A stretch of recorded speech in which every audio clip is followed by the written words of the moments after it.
Hello everyone, and welcome to another week's tutorial class of Applied Thermodynamics course. I am Tanaka Zutia, and we'll wait for some time, and after that I will, in the meanwhile I will share my screen and then we'll start today's class.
Okay, so let us start today's class.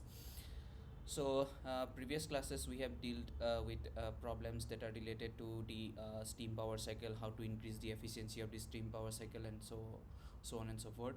And in today's class we'll be basically dealing with whatever theoretical classes have been done in the previous week by the respective faculty, and that is the components of the steam power cycle and how to calculate the various types of problems that we encounter in calculating the basically the heat and work interaction, or basically the efficiency of the different components that are present in in a steam power cycle.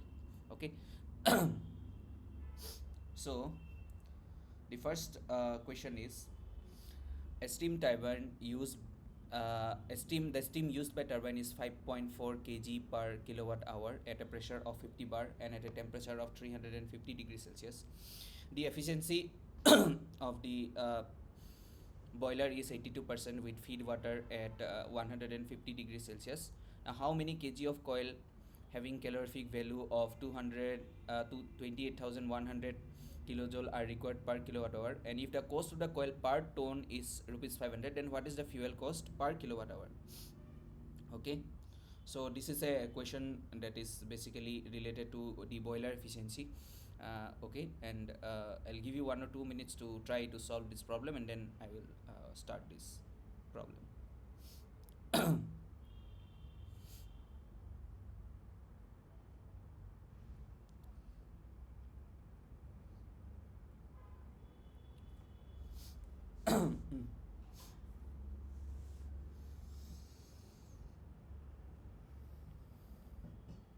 Okay, so let us start the solution.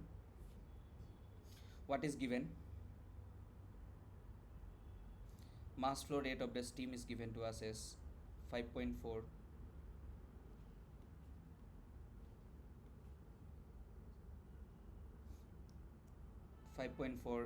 kg per kilowatt hour. Okay.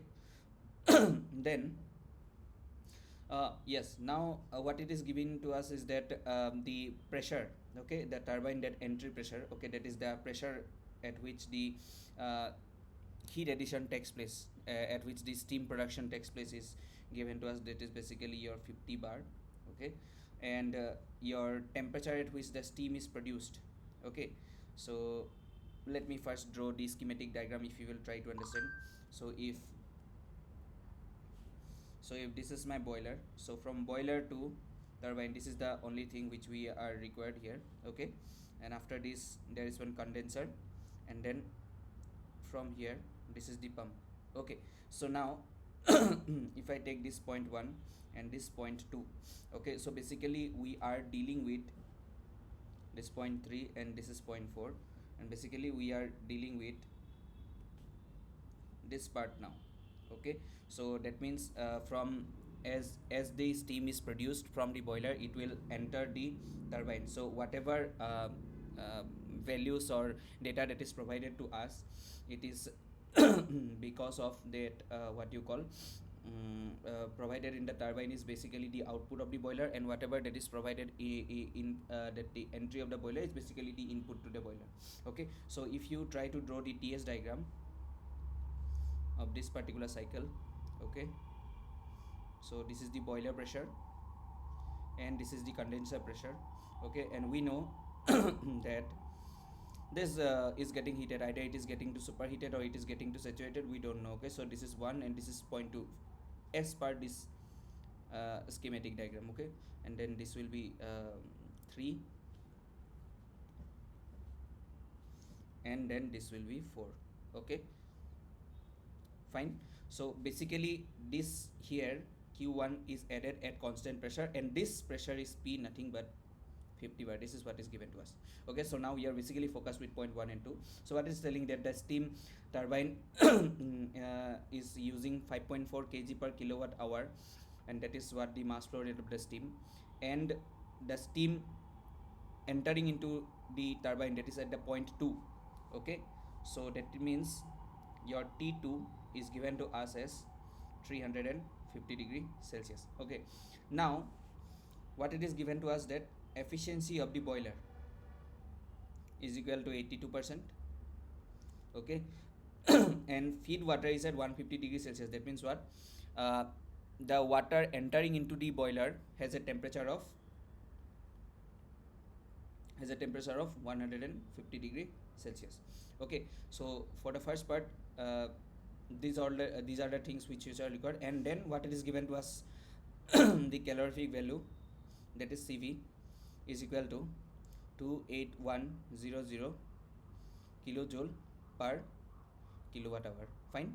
So this is the calorific value of the fuel that is given to us. Now what we are required to find, we are required to find the mass of the coil that is required to operate under these given conditions. Okay, so what we are required to find to find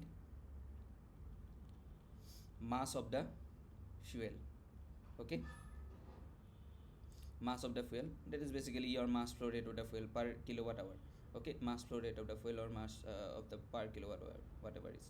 So everything will be per kilowatt hour, so basically this will be mass flow rate of the mass of the fuel only. Okay, so if you remember, the efficiency of the boiler formula was, okay, heat required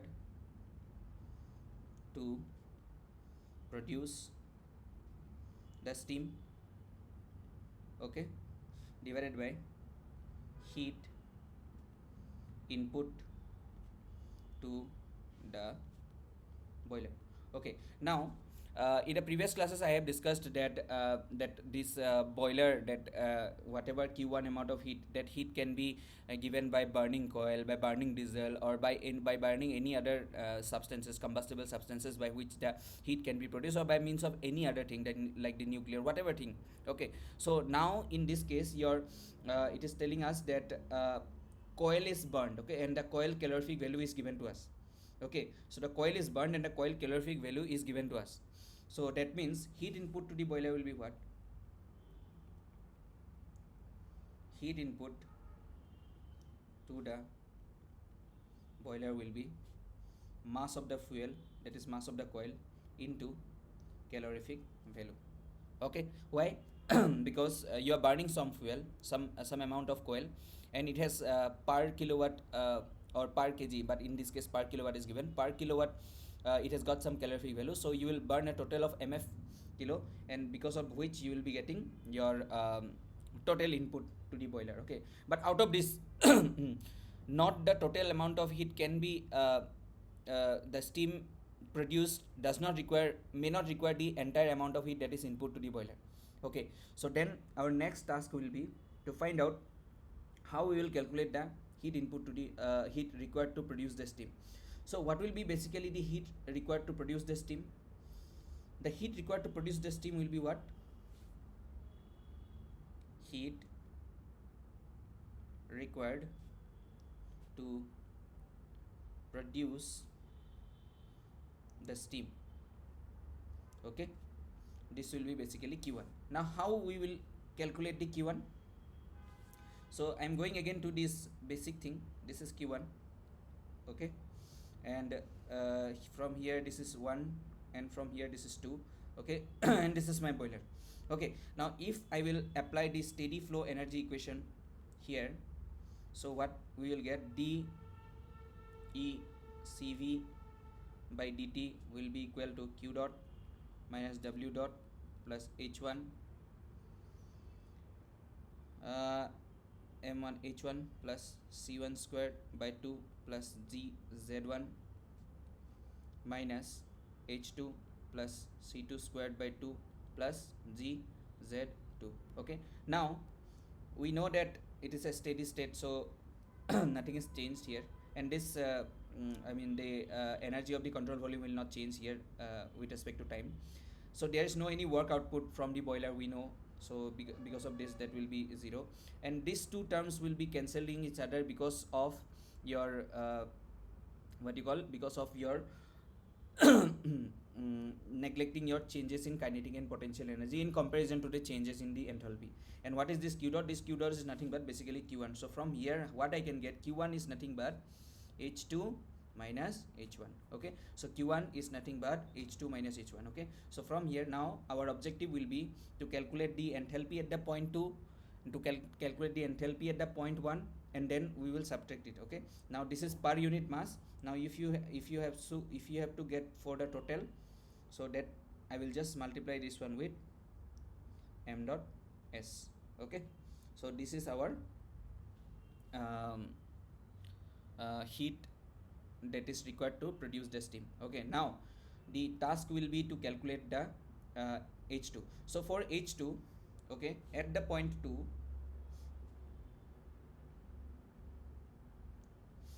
my T is given as 350 degrees Celsius, and my pressure P is equals to 10 bar.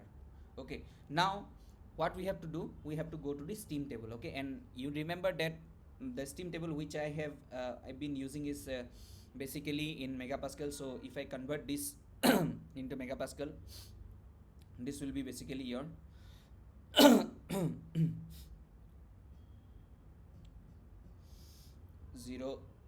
megapascal.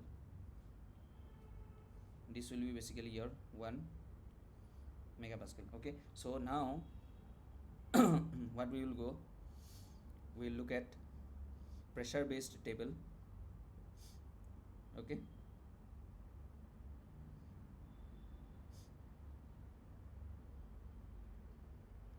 yes, now see this one, for 1 megapascal,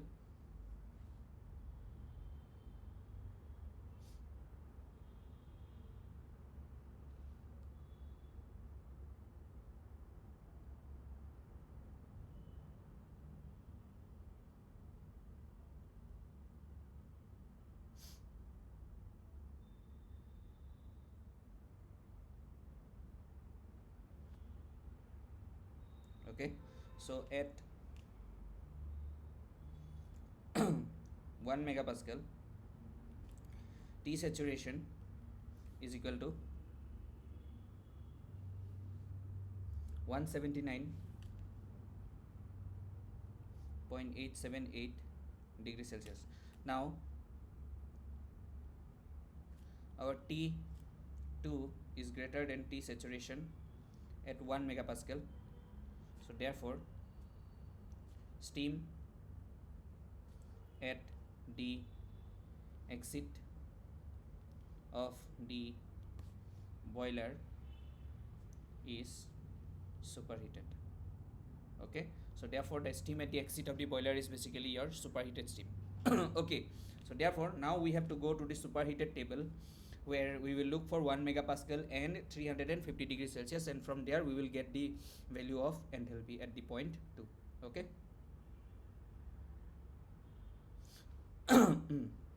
Okay, uh,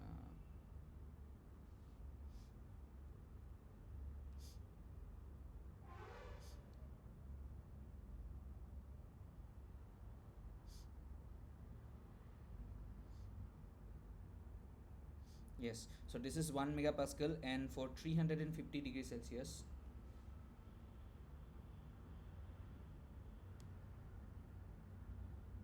okay, at 1 megapascal and 350 degrees Celsius, what we are getting at 1 megapascal and 350 degrees Celsius, H is equal to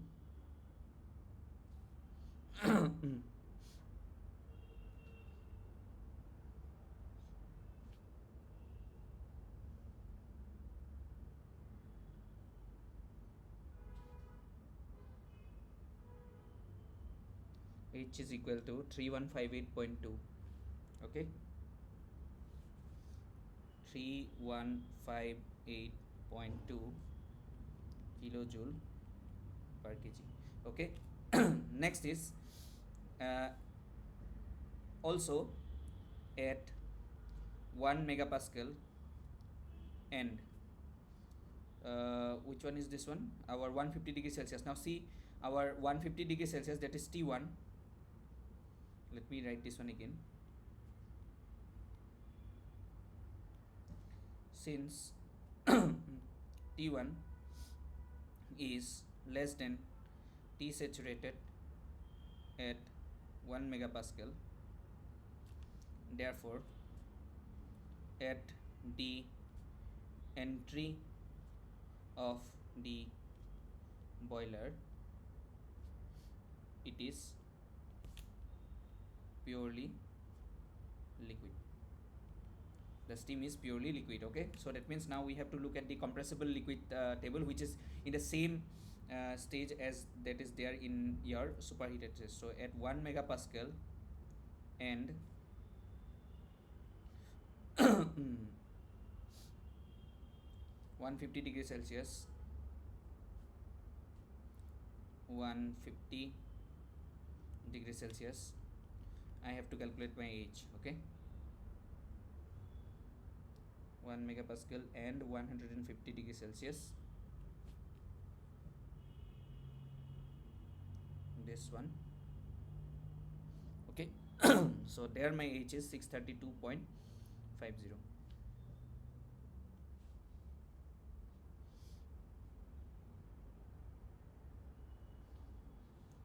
H is equals to 632.50 kilojoule per kg. Okay, so therefore my H2 is equals to 3158.2 kilojoule per kg, and my H1 is equals to 632.50 kilojoule per kg. Now just I have to put all these things in my boiler efficiency. Okay, so now eta boiler is equals to m dot s times H2 minus H1 divided by m dot f times CV. Okay, and eta boiler is given as 82%, so it will be 0.82. M dot S is given as for per kilowatt hour it's 5.4. Okay, your H2 is 3158.2 and H1 is 632.50.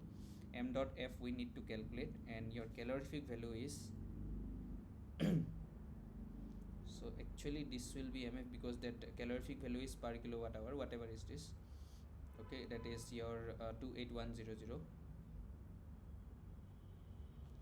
28100, and from here I'll get mass of the fuel required.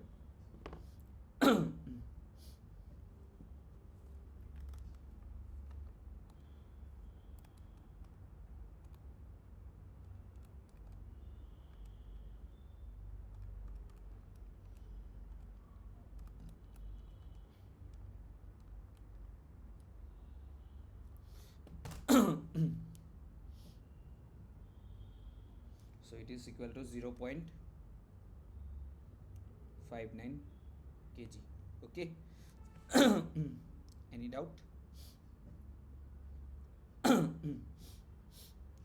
Okay. So the next part is cost of fuel per ton is equal to rupees 500. That means for 1 ton 1 ton you are getting rupees 500. So what is the cost of the fuel per kilowatt hour? Okay, so for 1 kilowatt hour, how many kg of coil was required? 0.59. It's not it. So therefore cost of the fuel per kilowatt hour is basically mass of the fuel divided by 1000. Why 1000? Because from ton to kilo you need to divide it into 1000. Okay, and this is for 1 kg it is 500. So for mf kg it will be mf into 500. Okay, so this much rupees you will get. Okay. So mass of the fuel is 0.59 into 500, sorry, 500 by 1000. Okay, so it is 0.295 rupees. So that means in paisa it will be 29.5 paisa. Okay. Fine.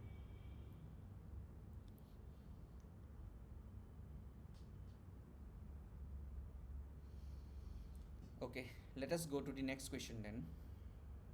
A boiler produces 2000 kg of dry and saturated steam per hour at 10 bar and at 10 bar, and feed water is heated by an economizer to a temperature of 110 degrees Celsius. 225 kg of coil at a calorific value of 30100 kilojoule per kg per fixed hour are fixed per hour. If 10% of the coil remains unburned, find the thermal efficiency of the boiler and thermal efficiency of the boiler and the grate combined. Okay, so first we will do the thermal efficiency of the boiler. Okay, so given mass of the steam that is produced is 2000 kg. Okay. So these all things are fixed per hour, so we will not write anything here. And then what is this pressure at which this boiler is operating is basically given to us as 10 bar, and if you write this will be basically your 1 megapascal. Okay, then and feed water is heated to an economizer. Okay, so that means the entering temperature is given to us as 110 degrees Celsius. Okay, and yes, and your mass of the fuel is given to us as 225 kg. Okay, so that means the mass of the coil is given to us, and the calorific value of the coil is also given to us as 30100 kilojoule per kg. Okay, now in the boiler 10% of the coil remains unburnt. Okay, so in the boiler 10% of the coil remains unburnt. So since in the boiler 10% of coil is unburned, therefore mass of the fuel actual will be equal to 90% of mass of the fuel, that is 90 by 100 into 225 kg. Okay, so this is the mass of the fuel. Now therefore boiler efficiency will be Q1, that is the heat input required, and that is let me write it again. So therefore eta boiler will be equal to heat required to produce steam, heat required to produce the steam divided by your uh, heat input to the boiler. Okay, so heat required to produce the steam and heat input to this one. So now this heat required to produce the steam will be basically your Q1, and heat input will be your mass of the fuel actual times calorific value. Okay, now this Q1 is nothing but mass of the steam times H2 minus H1, and this mass of the fuel actual into calorific value. Okay, so now we know ms. Now just from the steam table we have to calculate H2 and H1. Okay, so now how will we calculate H2? It is telling us that the boiler produces dry and saturated steam. Okay, since boiler produces dry and saturated steam, dry and saturated steam, therefore my H2, that is the output of the boiler, is nothing but Hg at your boiler pressure. And what is my boiler pressure? 1 megapascal. Is it clear? So Hg at 1 megapascal will be nothing but H2. Okay, so from the steam table at 1 megapascal, in from this superheated table also you can look at this. Okay, so this will be your Hg. Okay, 2777.1 kilojoule per kg. Okay, 2777.1 kilojoule per kg, that is your H2. Okay, now what will be your H1? H1 is H at 1 megapascal, and your temperature is given as 110 degrees Celsius. 110 degrees Celsius. Okay, so go back to the steam table again. Okay, at 110 degrees Celsius,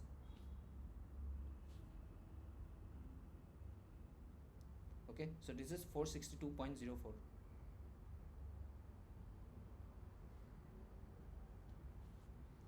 462.04 kilojoule per kg.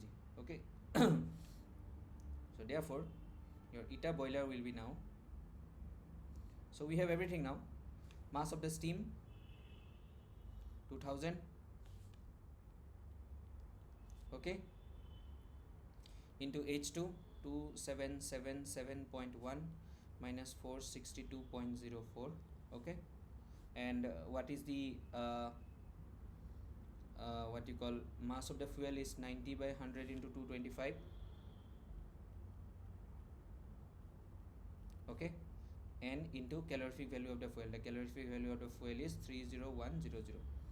30100.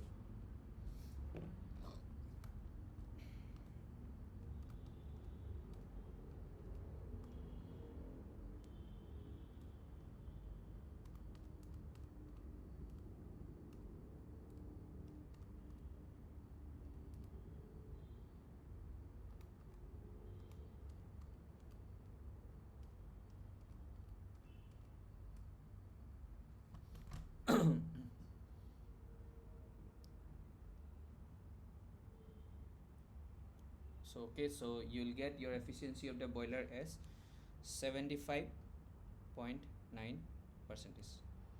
Okay, now efficiency of boiler and grate, or what is grate, sorry, efficiency of boiler and grate combined. So again, efficiency of boiler and grate. Okay, this will be what? From the boiler and grate, the heat required to produce steam, and this will be heat input to boiler and Great. Okay. Now for the boiler and grate, in the boiler only the coil 10% of the coil remains unburned, but whatever unburned is remained in the grate. So combining boiler and grate, this will be basically your Q1 divided by mass of the fuel times calorific value. It will be not be actual because now the boiler and grate combined will have the total mass. Okay, so whatever mass of the fuel or mass of the coil remain unburned, it remains in the grate. So that means the total mass will remain now whatever the mass is given to us. So this will be basically mass of the steam times H2 minus H1 divided by mass of the fuel will be your 225 into 30100. Okay, let me write again. What is my mass of the steam? 2000, okay, into 2777.1 minus 462.04 divided by 225 into 30100. Okay.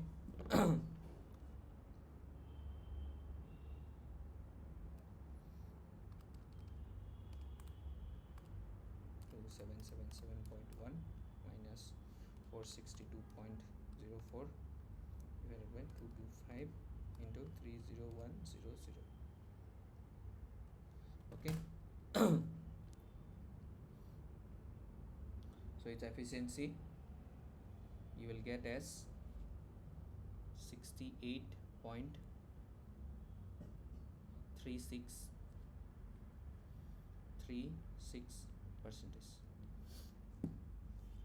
Okay.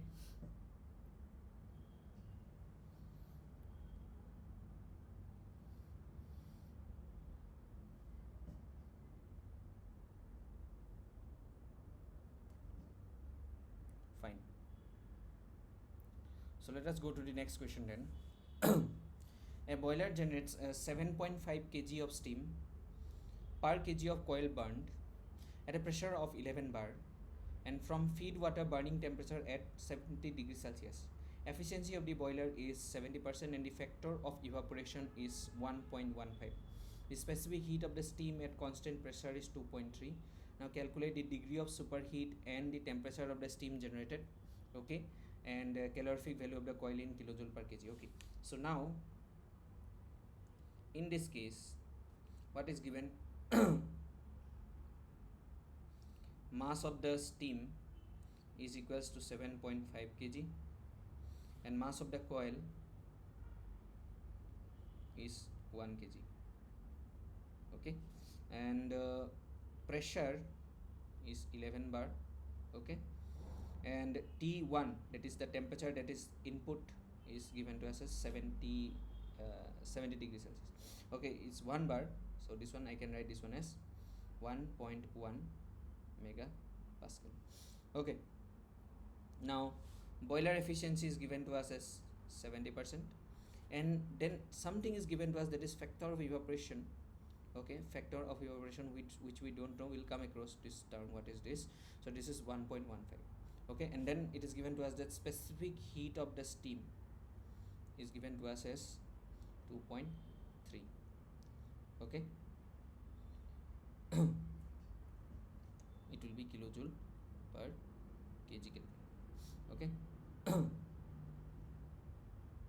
Okay, so now we have to calculate degree of superheat.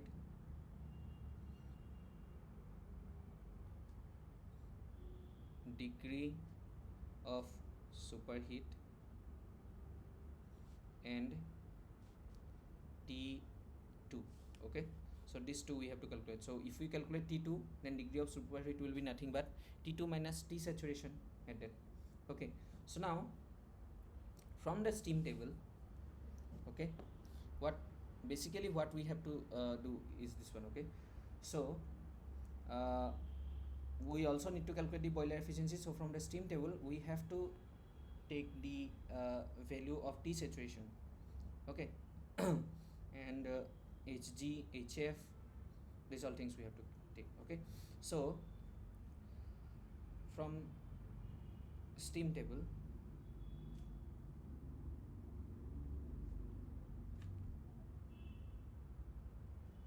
(1.1 megapascal). Yes, 1.1 megapascal. This is your T saturation. This is your T saturation. This is your HF. Sorry. Yes, this is your HF and this is your HG. Okay.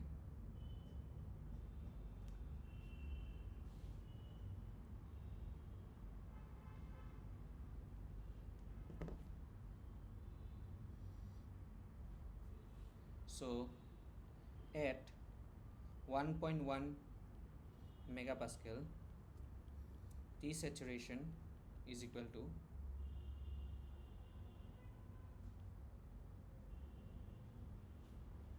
T saturation is equal to 184.06. 184.06 degrees Celsius. HF is equal to 781.03 781.03 kilojoule per kg, and Hg is equal to 2780.6 2780.6 kilojoule per kg. Okay. So we know T saturation and we know this what you call HF and Hg. Now what is actually factor of evaporation? Okay, so factor of evaporation is nothing but the heat required to produce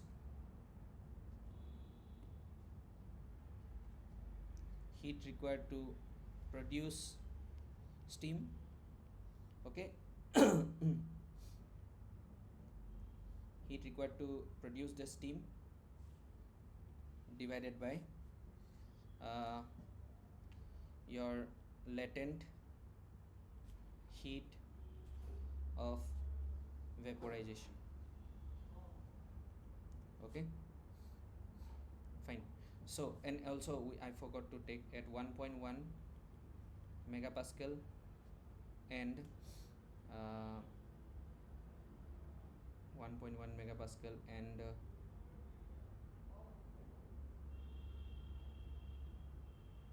1.1 megapascal and 70 degrees Celsius. Okay, H is equal to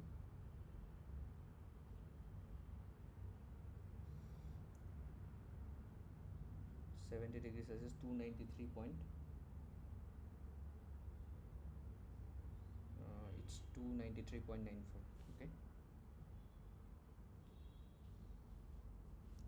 293.94 kilojoule per kg. Okay. now what will be the heat required to produce the steam?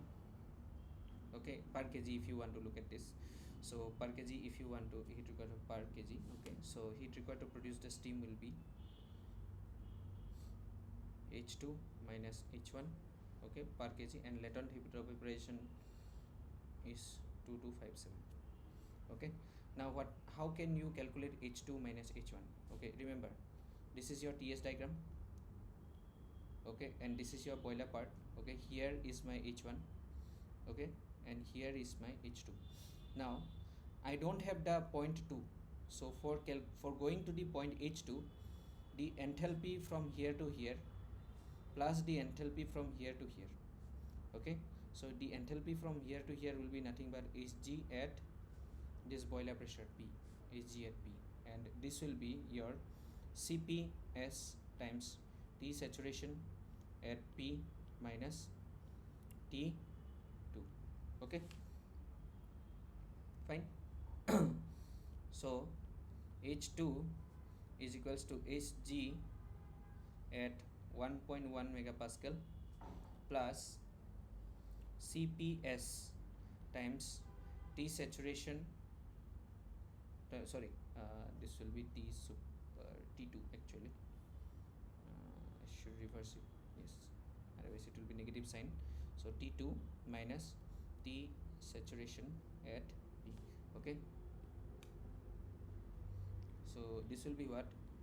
T2 minus T saturation at 1.1 megapascal. So this is my H2. Okay, and my H1 is 293.94 kilojoule per kg. Okay, so now your factor of evaporation is given to you as 1.15. so just put the values. 1.15 is equals to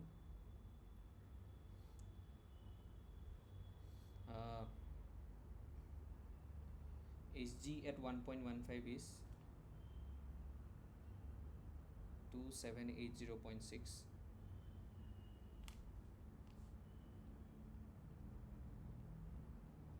Okay, plus CPS 2.3.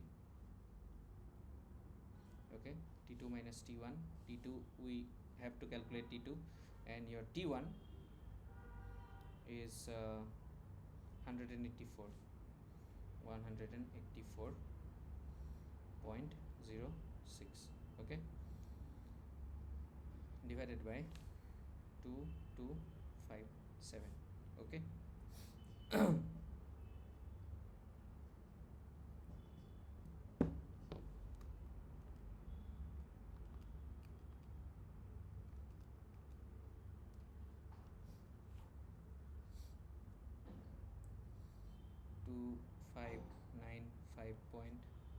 2595.55 is equals to 2780.6 plus 2.3 T2 minus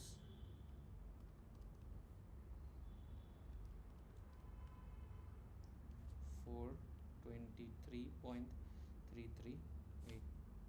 So from here T2 will be equal to 2595.55 minus 2780.6 plus 423.338 divided by 2.3. Okay.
Sorry, it was given in kilojoule per kg Kelvin, so if I can convert this into degree Celsius, so this will be basically your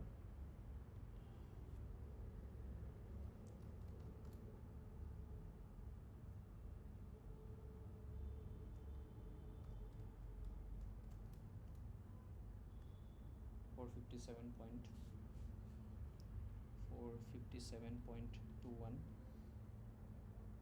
Kelvin. Okay.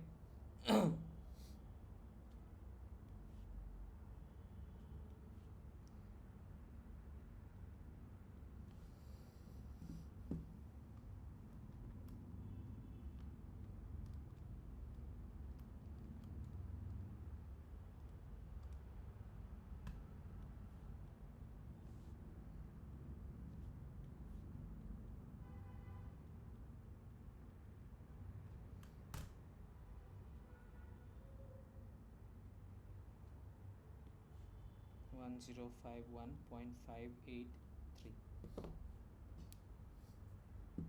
Okay, if you do this, you will get your T2 will be equal to 504.3 Kelvin.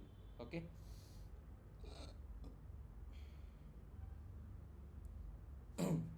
Therefore, degree of superheat is equal to T2 minus T saturation at 1.1 megapascal. Okay, so that will be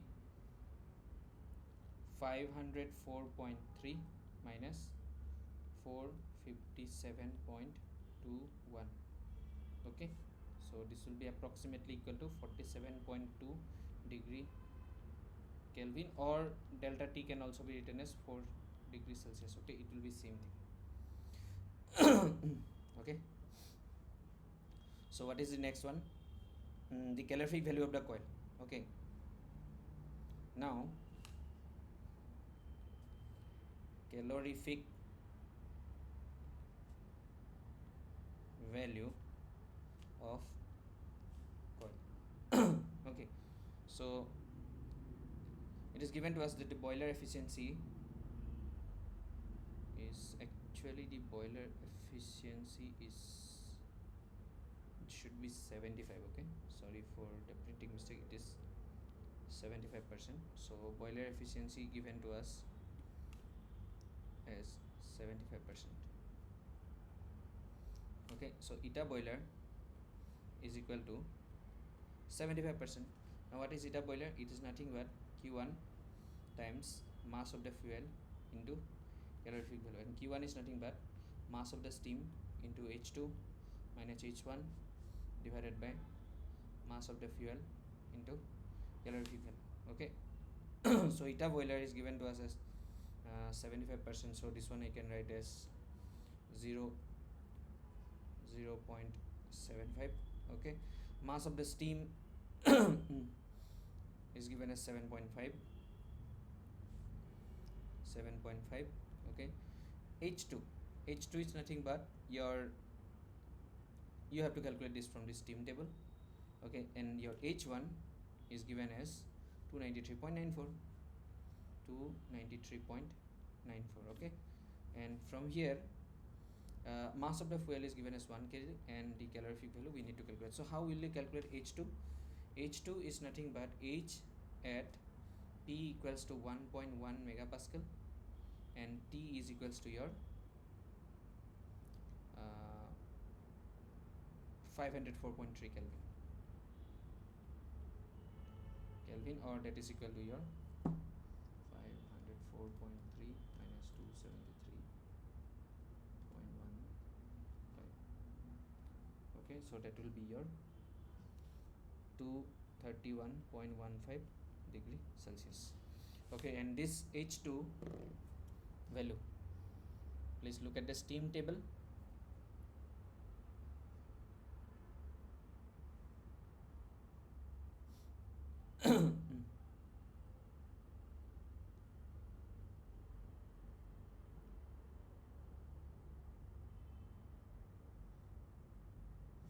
well, without looking at the steam table also you can calculate now, because this is nothing but this part.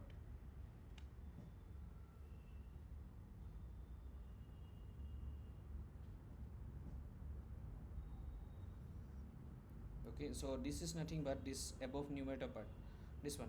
H2 is nothing but this one. H2 is nothing but this one. okay, so this one you just put it there, and this one also I can write this one as Hg at P equals to 1.1 megapascal plus CPS times T2 minus T saturation at 1.1 megapascal. okay, so here I'll put 0.75 is equals to 7.5 into Hg to 780.6 to 780.6 plus CPS 2.3 times T2 minus T1 is nothing but your degree of superheat.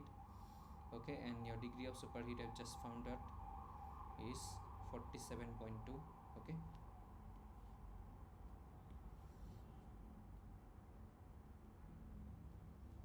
fine, divided by CV. so from here calorific value of the fuel will be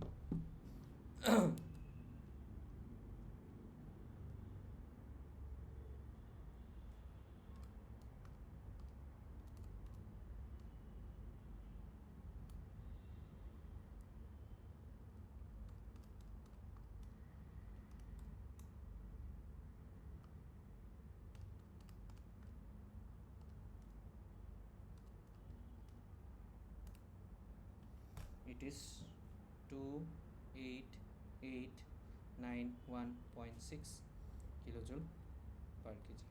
Okay. So this is your calorific value of the fuel that is calculated. Okay, so let us move to the next question. Now we have finished the questions that is related to the boilers. Now we are going to start the next part, that is your nozzle.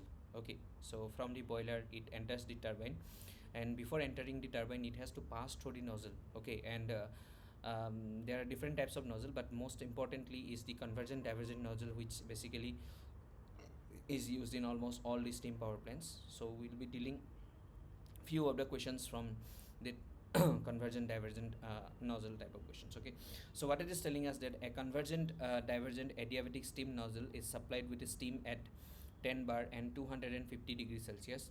The discharge pressure is 1.2 bar. If the nozzle efficiency is 100% and the initial velocity of the steam is 50 meters per second, find the discharge velocity. Okay, so what happens now? After coming from the boiler, it has to strike to the turbine, and before striking the turbine it has to pass through a convergent divergent type of nozzle here. Okay, convergent divergent type of nozzle, and if this is my point 1 and this is my point 2, that means this is my entry point and this is basically my exit point. Okay, so this is the flow of the steam. This is what the flow of the steam is there. Okay, so what it is telling us that P1 is equals to 10 bar, and that is what I can write this one as 1 megapascal. Okay, and T1 is equals to your 250 degrees Celsius. So nozzle supplying, and now from the nozzle it is discharged to the discharge pressure P2 is equal to 1.2 bar. Okay, so basically you can write this one as 0.12 megapascal. Okay, and now the nozzle efficiency, so efficiency of nozzle is equals to 100%. So how we will do this one, we'll find it out after that when the nozzle is not at all efficient. Okay, we can also find. Now what it's telling us, the initial velocity of the steam is 50 meters per second. That means the entry point C1 is 50 meters per second. Now what we can write, we have to find out the discharge velocity, that is C2 is the question mark here. Now applying steady flow energy equation. Okay, what we can write is that dECV by dt is equals to Q dot minus W dot plus H1. Let me write this one as M1 dot times H1 plus C1 squared by 2 plus ZZ1 minus M2 dot times H1 plus C2 H2 plus C2 squared by 2 plus ZZ2. Okay, now from the conservation of mass,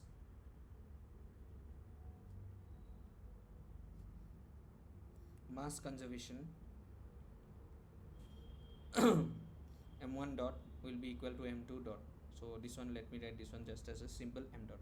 Okay, and since your steam is an adiabatic nozzle, adiabatic means that it is properly insulated, so there will be no any heat transfer.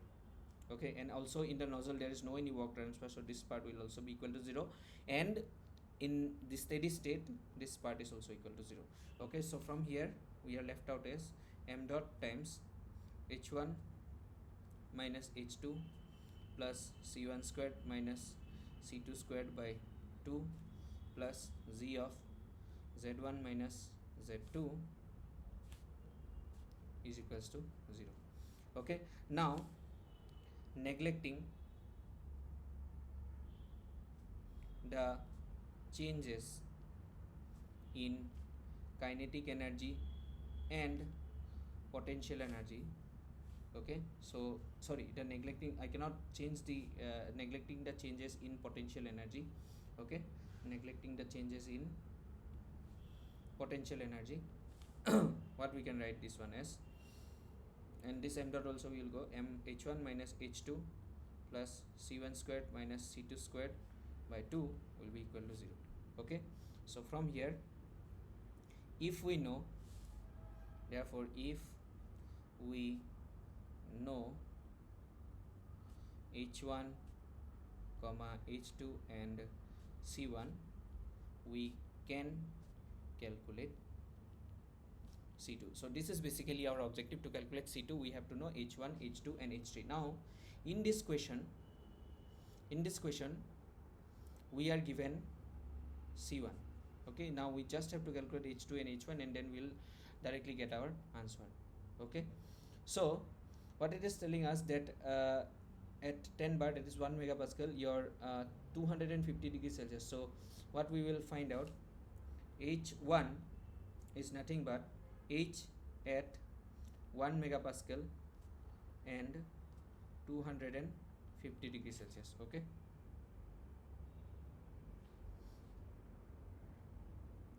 so if you go, this is 1 megapascal and 250 degrees Celsius. Okay, your H is 2943.1 2943.1 kilojoule per kg. Okay, this is your H1. Okay, now how will we calculate H2? So now at the point H2, the pressure is 1.2 bar, that is 0.12 megapascal. Okay, fine. How will we calculate that? Any idea?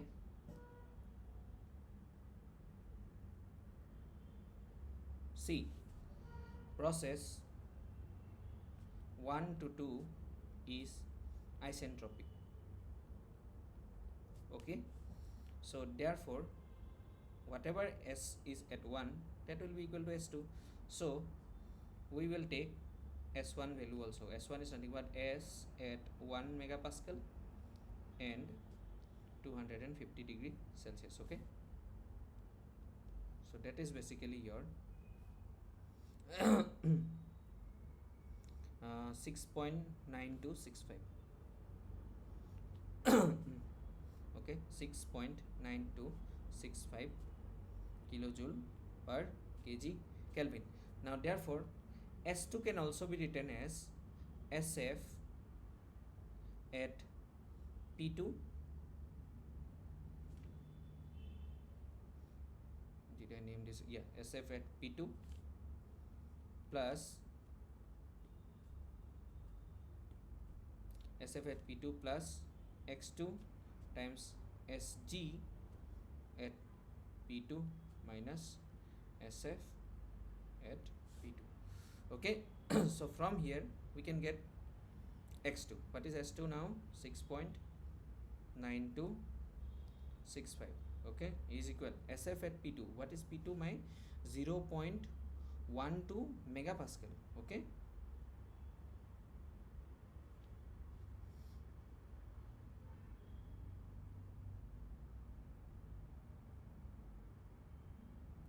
you go to 0.12 megapascal. Yes, this one. So 0.12 megapascal. Your important things are these four terminologies. Okay, fine. 1.3609, 7.2977. Okay, so this is 1.3609 plus x2 times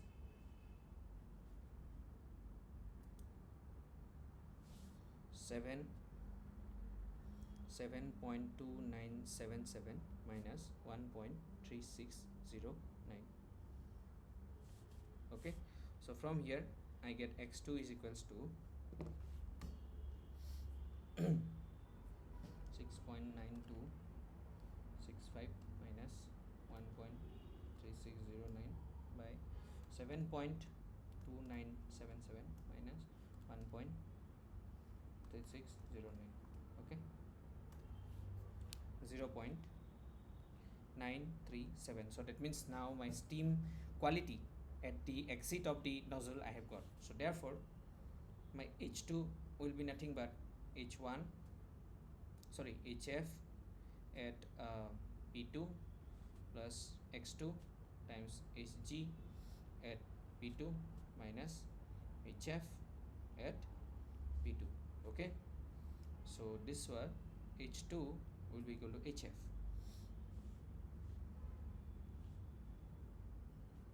So HF is 439.36, 439.36 plus X2 is 0.937 times 2683.1, 2683.1 minus 439.36. Okay.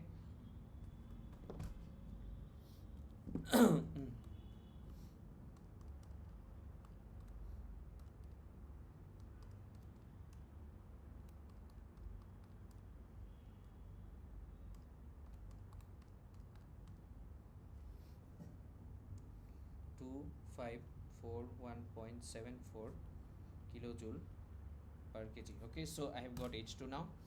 Now just putting in this equation number 1, if I name this as equation number 1, so therefore equation 1 implies H1 minus H2 plus C1 squared minus C2 squared divided by 2000. Why I have written as 2000? Because these are in kilojoule per kg, so I am just converting it into kilojoule per kg. That will be equal to 0. Okay, so this will be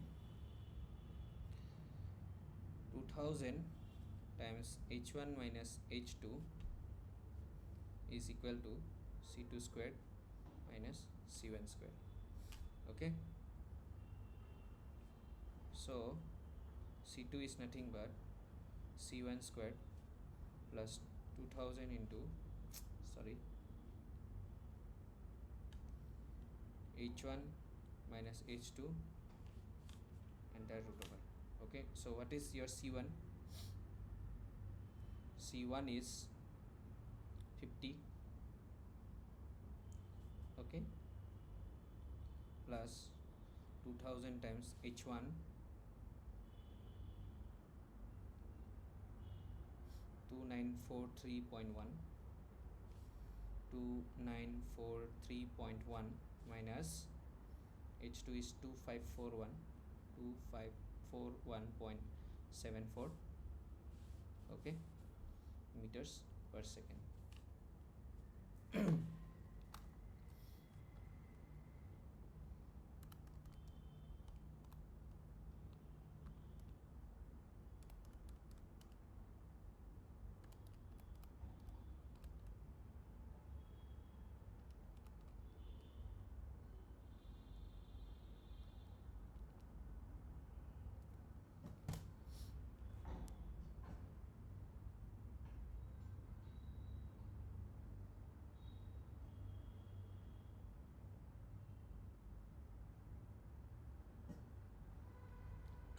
You'll get this answer as 897.34 meters per second. Okay,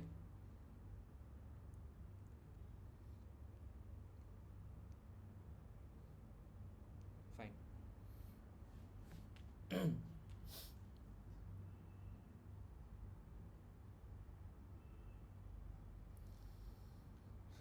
Okay, so let us go to the next question. Dry saturated steam at 6.5 bar with negligible velocity expands isentropically in a convergent divergent nozzle to 1.4 bar and a dryness fraction of 0.956. Determine the final velocity of the steam from the nozzle if 13% heat is lost in friction, and then find the percentage reduction in the final velocity. Okay, so once again, like this type of sorry,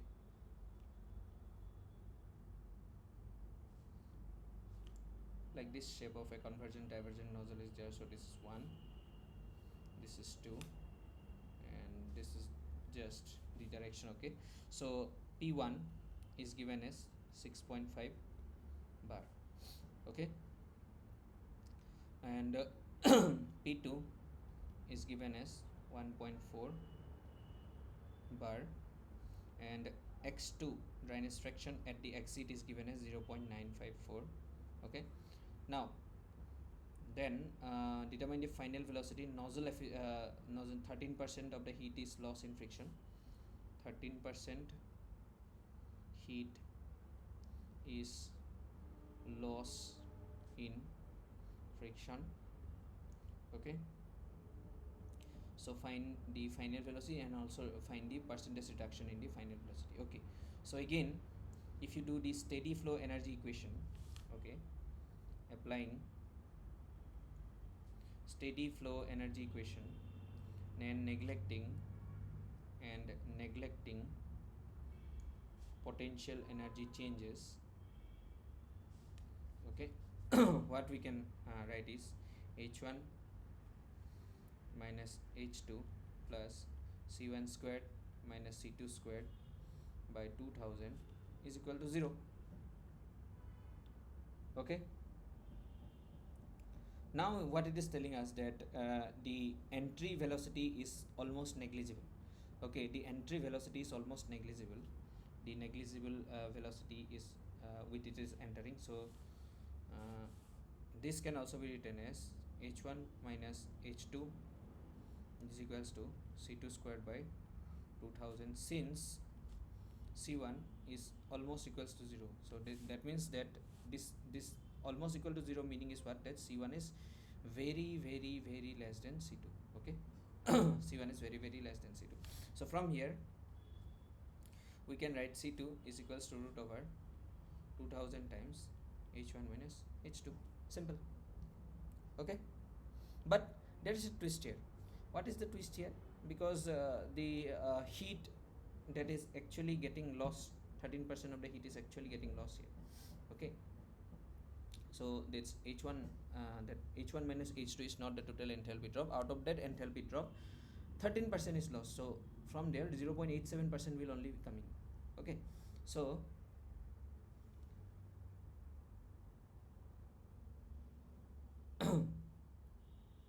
okay, now what is my h1? First of all, let me find those things. My h1 is dry and saturated steam is entering. Okay, so that means my h1 is g at p1. Why? Since at 1 dry and saturated steam, dry and saturated steam, so hg at p1. Okay, and what is my p1? P1 is 0.65 megapascal and this is 0.14 megapascal. Okay,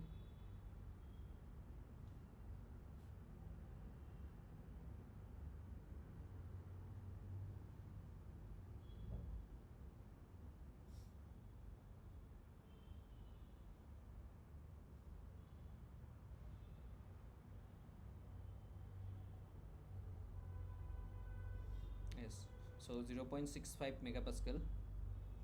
My hg is 2759.6.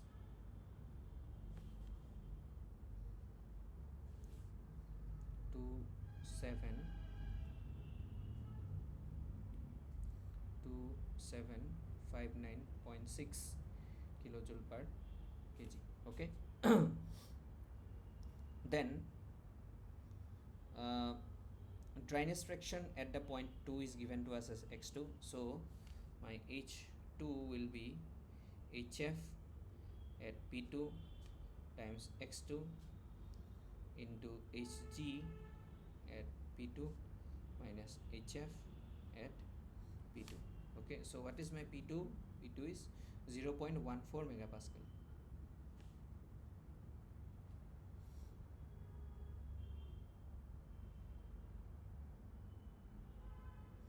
0.14 megapascal. Okay,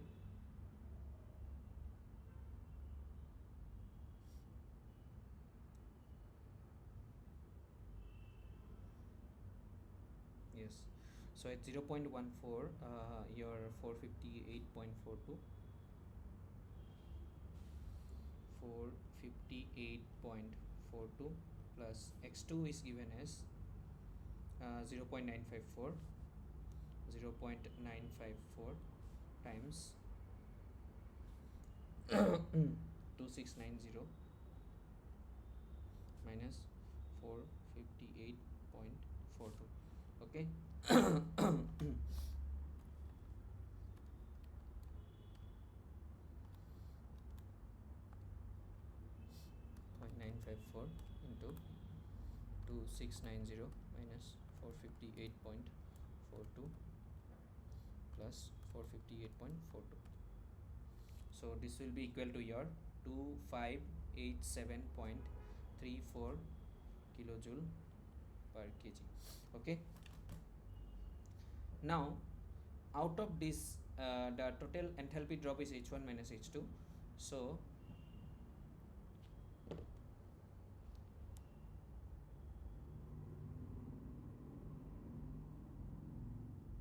now out of this H2 minus H1, your 13% is lost in the heat. Okay, so therefore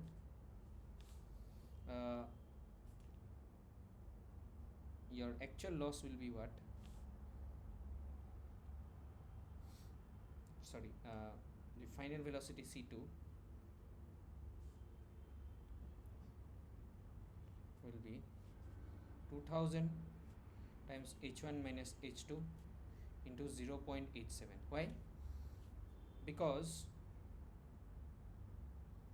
out of H1 minus H2 enthalpy drop,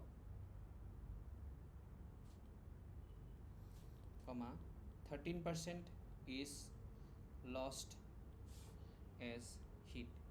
So only 87% is utilized to change the kinetic energy. Okay, so therefore 0.87 is multiplied, and from here if you put the values, C2 will be 2000 times H1 minus H2, 2759.6 minus 2587.34 into 0.87. Okay.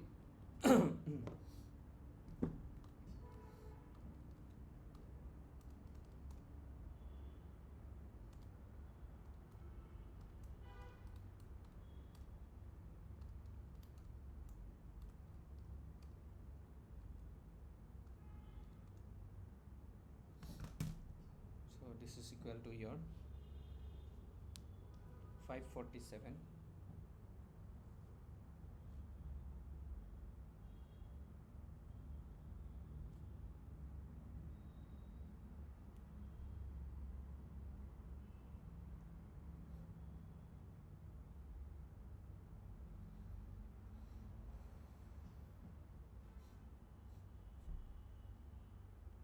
547.478 meters per second. Okay.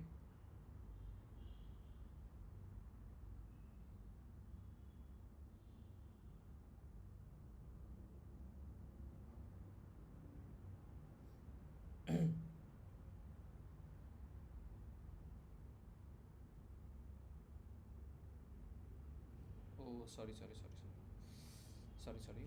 If you should not consider this one.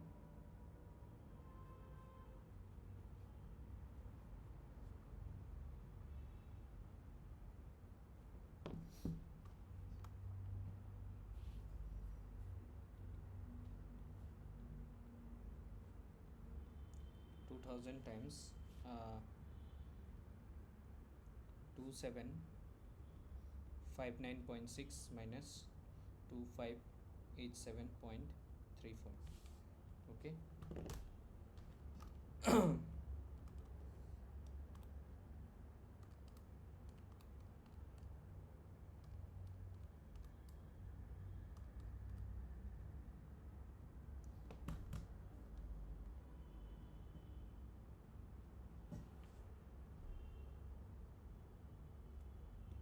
This is equal to your 586.9 958 meters per second, but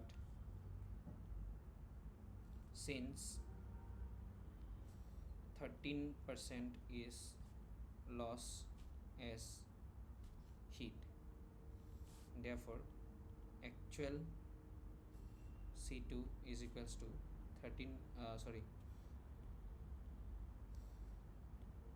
0.87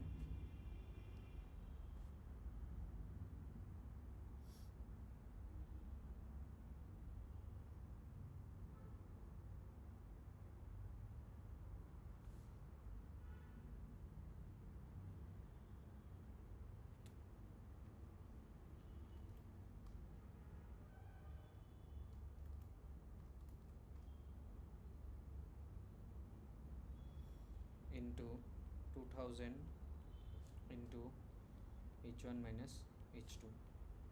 Okay. So this will be equal to your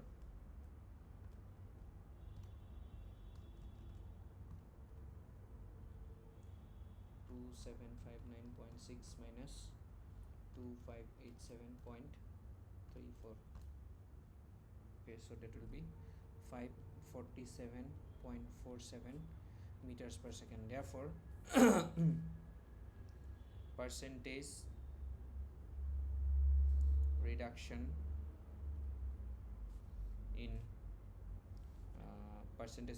in final velocity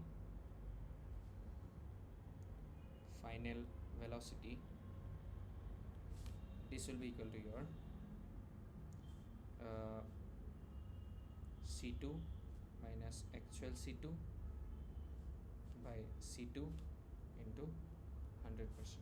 Okay, so what is your C2?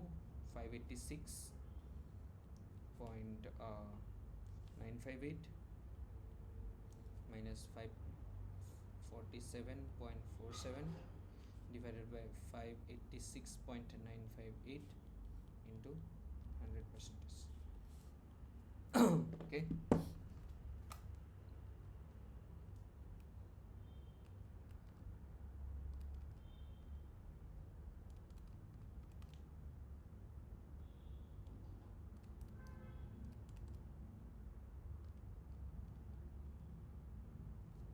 So the percentage reduction is 6.72%.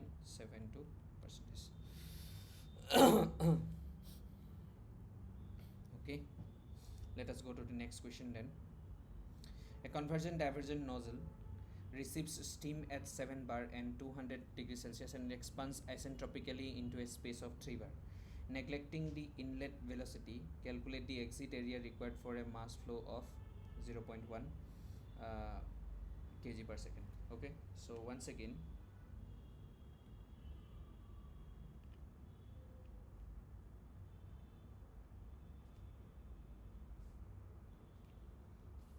once again P1 is given as 7 bar. Okay, and T1 is given at 200 degrees Celsius. 7 bar is 0.7 megapascal. Okay, it expands isentropically, so P2 is equal to 3 bar, that is equals to 0.3 megapascal. Okay, so you have to neglect the inlet velocity. That means C1 is much less than C2. So applying and also you have to calculate the exit area. Mass flow rate is given. Okay, so mass flow rate is given as 0.1 kg per second. So what you have to calculate? You have to calculate A2. Okay, applying steady flow energy equation, what you get as h1 minus h2 plus c1 squared minus c2 squared by 2000 is equal to 0. And from here, since c1 is much less than c2, so you'll get c2 is equal to root over 2000 times h1 minus h2. Okay.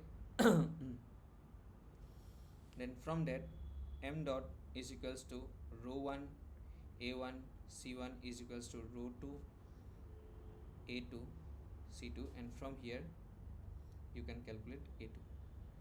Okay, so first thing is you have to calculate c2. For calculating c2, h1 will be what? H at P1 comma T1. Okay, so what is P1? P1 is 0.7 megapascal and T is 200 degrees Celsius. Okay, so 0.7 megapascal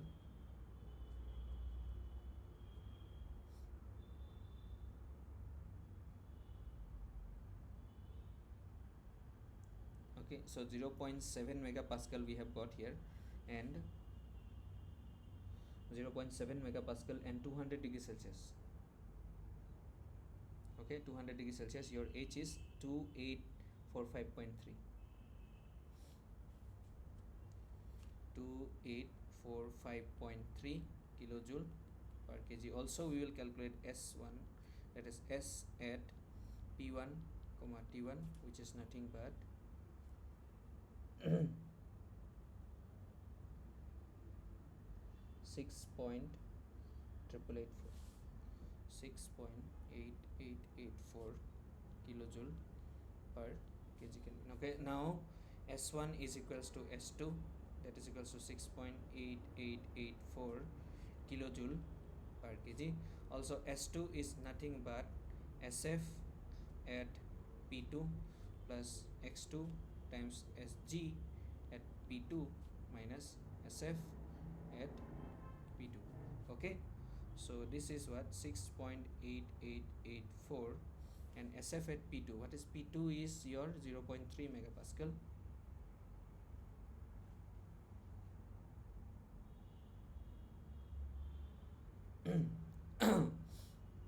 Okay, so here 1.6717 plus X2 times 6.9916 minus 1.6717. Okay, so from here X2 will be equal to your 1.6717 by 6.9916 minus 1.6717. Okay, so your quality of the steam at the exit is 0.98. So therefore H2 will be equal to HF at P2 plus X2 times Hg at P2 minus HF at P2. Okay, HF at P2 is 561.43 plus 0.98 times 2724.9 minus 561.43. okay.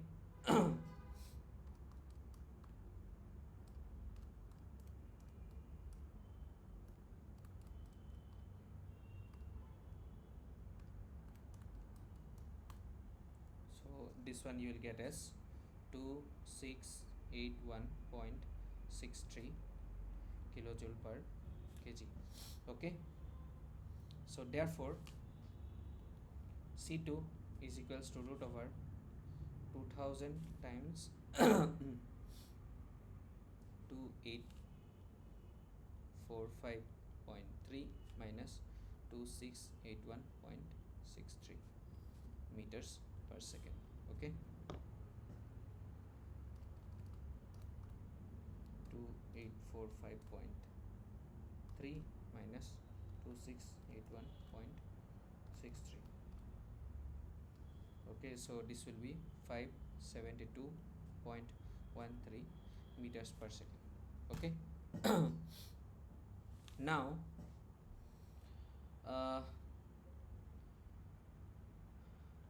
specific volume at the point 2, that will be nothing but x2 times specific volume at Vg at P2. Okay, so what is x2? 0.98, and Vg at P2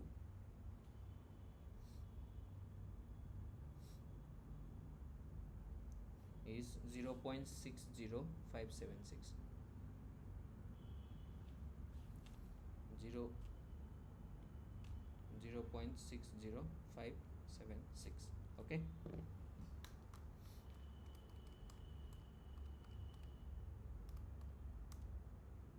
so this is your 0.593 meter cube per kg. Okay, so this is, so therefore rho 2 is equals to 1 by v2. Okay, now m dot is equals to rho 2 a2 c2. Now from here a2 is what,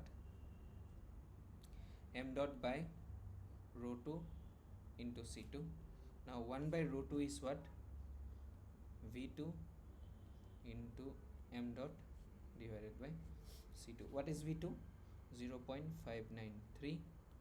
What is your m dot? Is 0.1. M dot is 0.1, and your c2 is 572 572.13. Okay, this is in meter per second, this is meter cube per kg, and this is kg per second. So in this one you will get it at meter square. Let me check it once again. Okay, so this is meter cube per kg into kg per second into meter per second. Second gone, meter will give meter square, kg gone, so you'll get it in meter square. Okay. So 0.593 into 0.1 divided by 572.13. Okay, so this will give you 1.036 into 10 raised to the power of minus 4 meter square. Okay, fine. Now let us move to the next question. The following observations were recorded during a test on a steam condenser. So recorded steam condenser vacuum is given as 71 centimeter of mercury. Barometric reading is given as 76.5 centimeter of mercury. Mean condenser temperature is given as 34 degrees Celsius. Temperature of the hot well is given as 28.5 degrees Celsius. Condensate collected is that is mass flow rate of the condensate is 1800 kg per hour, and flow rate of the cooling water is 57500 kg per hour. Inlet temperature of the cooling water is 8.5 degrees Celsius, and outlet temperature of the cooling water is 26 degrees Celsius. So you have to find the condenser efficiency. Okay, so in order to find the condenser efficiency, first of all let us look at the formula of the condenser efficiency. Okay, so what is the efficiency of the condenser? Condenser efficiency. Okay, point A. So eta condenser is equal to what? Actual rise in temperature of cooling water divided by maximum permissible temperature rise. Okay, now suppose this is a condenser, and from here the steam is coming. Okay, steam in and say steam out. Okay, and then there will be a cooling water will be also be coming this way. Okay, so cooling water in and cooling water out. Okay, so basically we are talking about this water part. Okay, so what is the actual temperature rise in the water, because the hot steam is coming here, so the hot steam will heat the water that is cooling it. So what is the basically rise in this temperature? Okay, so if I notice this and this one is T cooling water at the inlet, and this one is temperature of the cooling water at the outlet. Okay, so your numerator will become eta condenser, your numerator will become temperature of the cooling water at the outlet minus temperature of the cooling water at the inlet. Correct? Okay, then what is the maximum permissible temperature rise? So we know that this term will be the same, because rise in temperature will only take from the what you call inlet temperature. Okay, so this will be the T saturation, because up to what temperature it can rise? It can rise such that it will become the steam. Okay, now for that we have to calculate T saturation at pressure of the condenser. And what is this pressure? Basically the absolute pressure. Absolute pressure. Okay, now P absolute formula we know is this: P atmosphere minus P vacuum. Okay, so for the condenser, P atmospheric temperature is given as 76.5 and this is given as 71. So this is 5.5 centimeter of mercury. So 5.5 centimeter of mercury, if you convert, this will be 0.0733 bar, which will be nothing but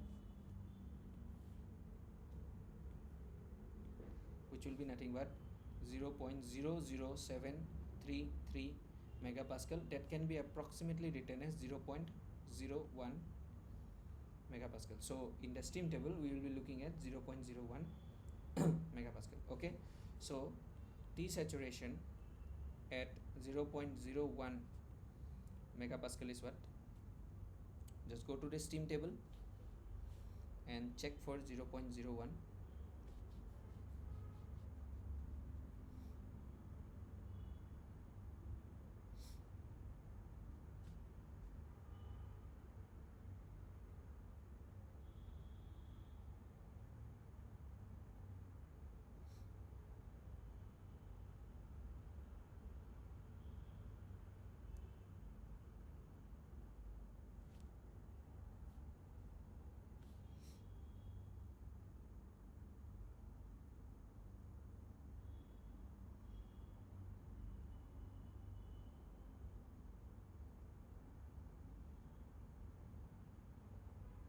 So at 0.01 your T saturation is 45.8 degrees Celsius.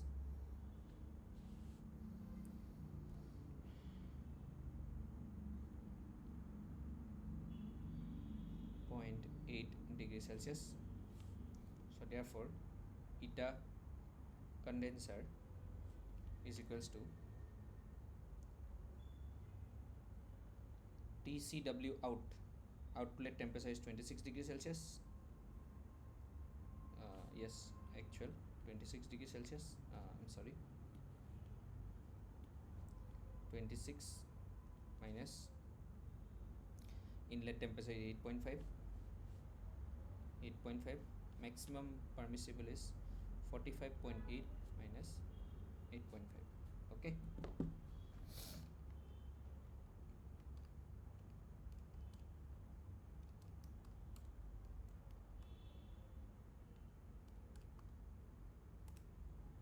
46.9%.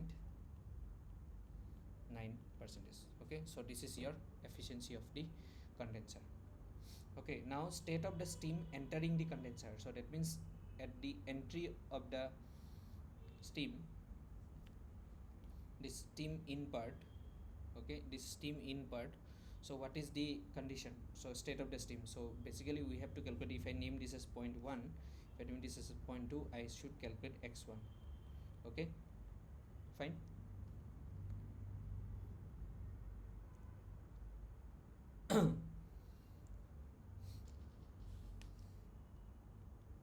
State of steam. Okay, now P absolute is equal to 0.0733 bar. Okay, so from the steam table I'm not going to do that. HF you'll get as 167.23 kilojoule per kg, and HG you will, sorry, HFG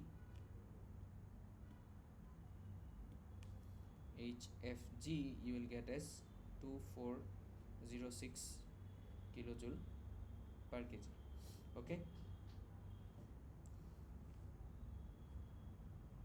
and T hot well condensate is given as 28.5 degrees Celsius. So therefore your HC, that is enthalpy of the condensate, will be equal to 119.4 kilojoule per kg. Remember, this will all be at the pressure 0.0733 bar. So therefore heat lost by the steam will be equal to heat gained by the cooling water. Okay, so what is the heat lost by the steam? Mass of the steam times HF plus X of HFG. Okay, and this will be mass of the water into specific heat of the water, cooling water, into TCW exit minus T cooling water inlet. Okay, so mass of the steam 1800, HF 167.23, X we need to calculate into 2406 is equal to mass of the steam mass of the cooling water 57500. We know the specific heat of water 4.186 kilojoule per kg Kelvin into 26 minus 8.5. Okay, now if you perform all this, you'll get X is equals to 0.953. Okay, so therefore at the entry of the condenser, okay, steam is in wet condition having dryness fraction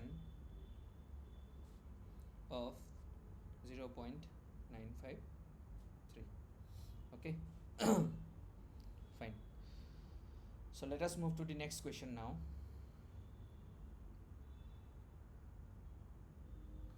A simple impulse turbine has mean blade speed of 200 meters per second.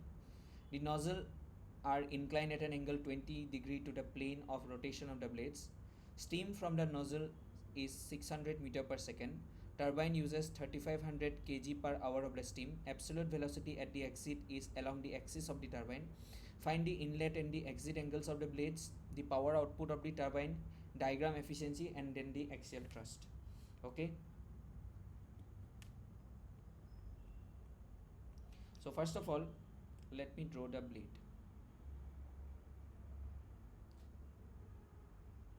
Okay, so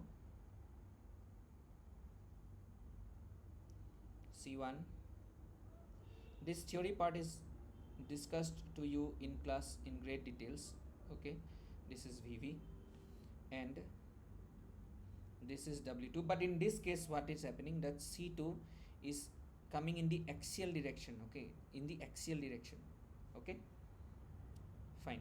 So now if we draw the combined velocity diagram, so this is your inlet and this is your outlet.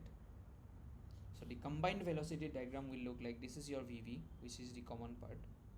Okay, this will be my C1, this will be my W1. Okay, this will be my CA1. Okay, and if this is my alpha 1, this is my beta 1. Okay, now for the exit, if I change the color, this will be my W2 because this will be my beta 2, but in this case now this will be 90 degree.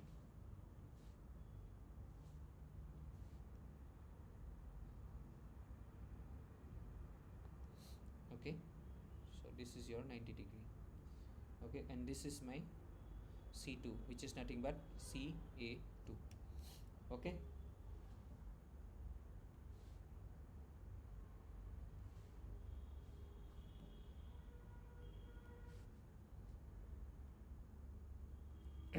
Okay, now what it is given to us, Vb is equals to 200 meters per second. Okay, alpha 1 is given as 20 degree, C1 is given as 600 meter per second, and m dot is given to us as 3500 kg per hour. Okay, so first thing, inlet blade angle, sorry,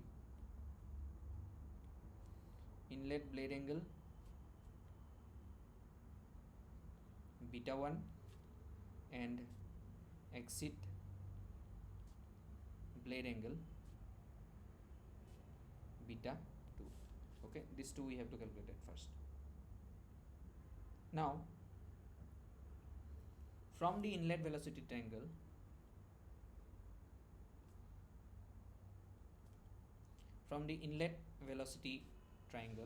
what we can write is tan of beta 1 will be equal to C A1 divided by C theta 1 minus Vb. Okay, fine. So tan of beta 1, now what is CA1? CA1 is nothing but C1 cos alpha 1, I'm sorry, C1 sin alpha 1, and C theta 1, this is your C theta 1, that is your component of C1 velocity along the tangential direction. Okay, so C theta 1 is nothing but C1 cos alpha 1 minus Vb. Okay, so C1, so that means beta 1 is nothing but tan inverse of, what is C1? 600 sin 20 degree divided by 600 cos 20 degree minus Vb is 200. Okay, so this implies beta 1 is equal to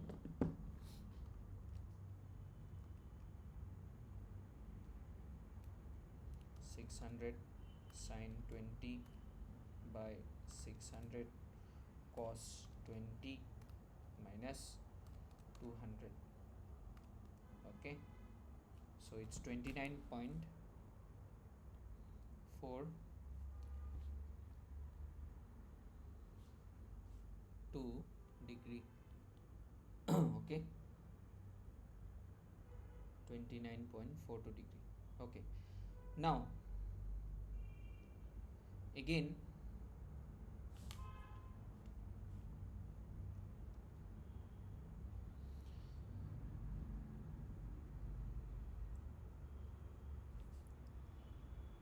C A1 squared plus C theta 1 minus Vb whole squared will be equal to W1 squared.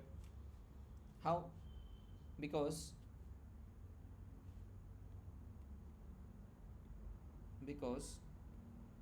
this particular triangle is a right angle triangle. Okay, and this is your hypotenuse. Okay, this is your base, sorry, height, and height, and this is your base. Okay, so applying Pythagoras theorem in this part, we are getting this. Okay, then this one W1 will be what? Root over C A1 squared plus C theta 1 minus Vb squared. Okay, again C A1 squared is nothing but C1 sin alpha 1 whole squared plus C1 cos alpha 1 minus Vb whole squared. If you put all these values, you will get W1 will be equal to 417.7 meters per second. Okay, now assuming no friction loss, since it is not telling us, until and unless friction loss is being told to us, we assume that there is no friction loss. W1 will be equal to W2, and that will be equal to 417.7 meters per second. So from the exit velocity triangle, what we can write now, cos beta 2 will be equal to Vb by W2, and from here beta 2 will be equal to cos inverse of Vb by W2. That is, beta 2 is cos inverse of Vb is 200, W2 is 417.7. Okay.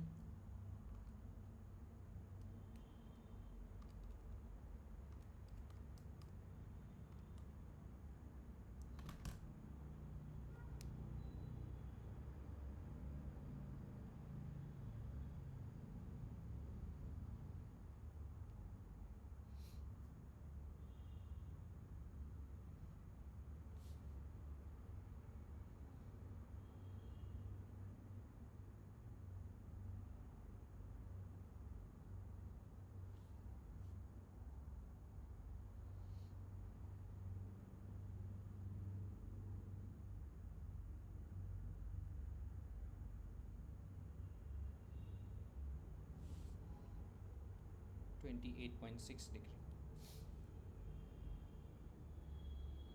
Okay, now next is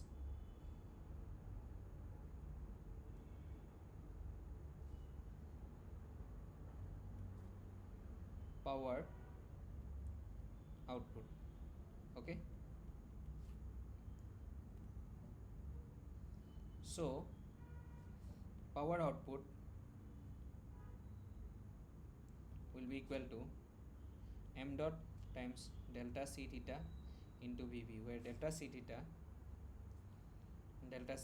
is equals to what, c theta 1 minus c theta 2. But here your c theta 2 is 0. Why?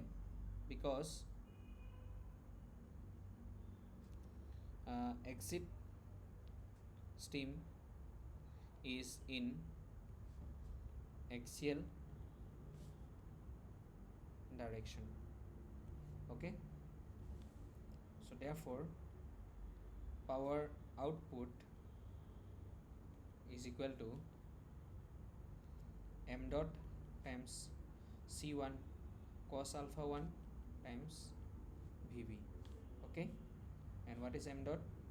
3500 by 3600. Why 3600? Because it's in kg per hour, so I am converting it into kg per second, into 563.81 into 200 watt. Okay, so from here you will get this one as 109.63 kilowatt. Okay. Now next is diagram efficiency.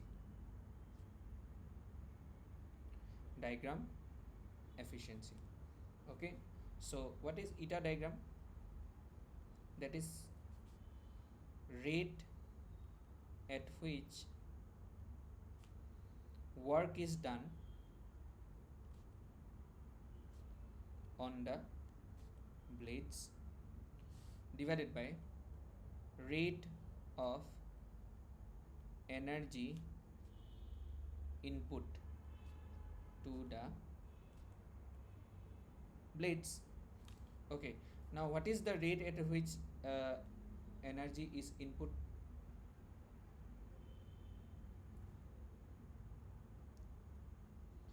M dot S times delta c theta into Vv divided by half of m dot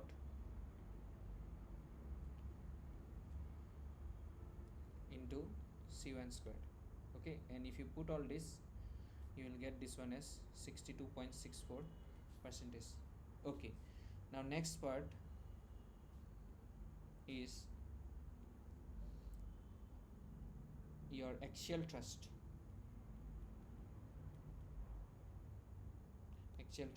Okay, so for axial thrust, Fa is equals to m dot times Ca1 minus Ca2. Okay,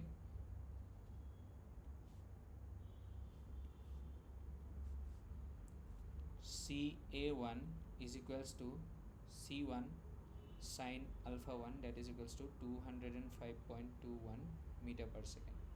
Okay, and Ca2 is equals to W2 sine beta 2, that is equal to 195.16 meters per second.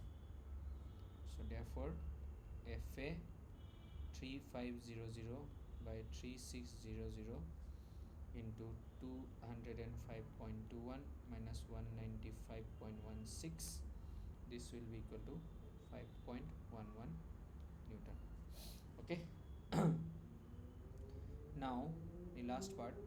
In a stage of an impulse turbine provided in a single window with a single row wheel, the mean diameter of the blade is 800 mm and the speed of the rotation is 3000 rpm. The steam issue from the nozzle with a velocity of 300 meter per second and the nozzle angle is 20 degree. The rotor blades are equiangular and the blade friction factor is 0.86. What is the power developed in the blading when the axial thrust is 140 Newton? So first of all, let me write the combined velocity diagram. Okay, so this is your VB. Okay, this is your C1, this is W1. Okay, and this is C2, and then this is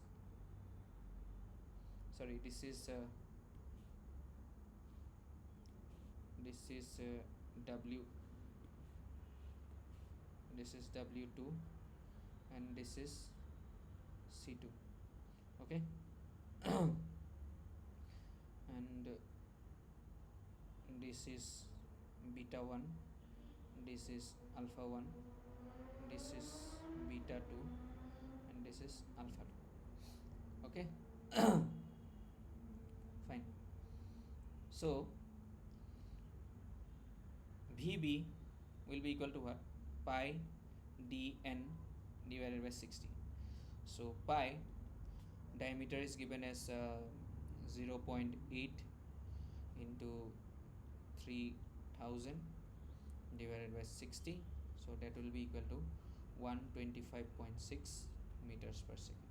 Okay, C1 is given as 300 meters per second and alpha 1 is given as 20 degree.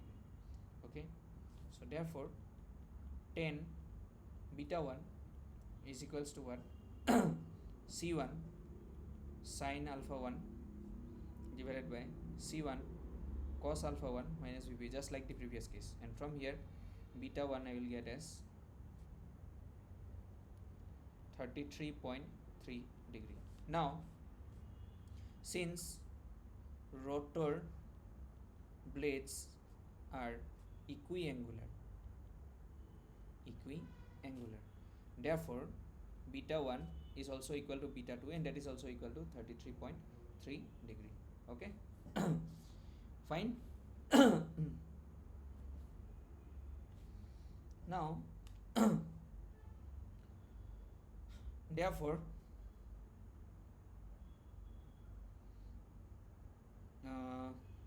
C1 sine alpha 1 will be equal to W1 sine beta 1. Okay.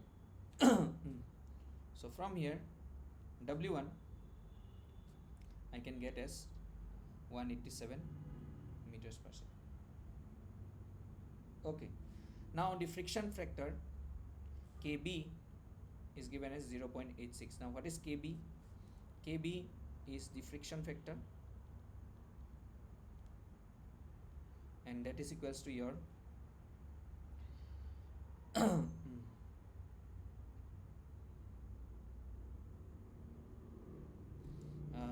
W2 divided by W1.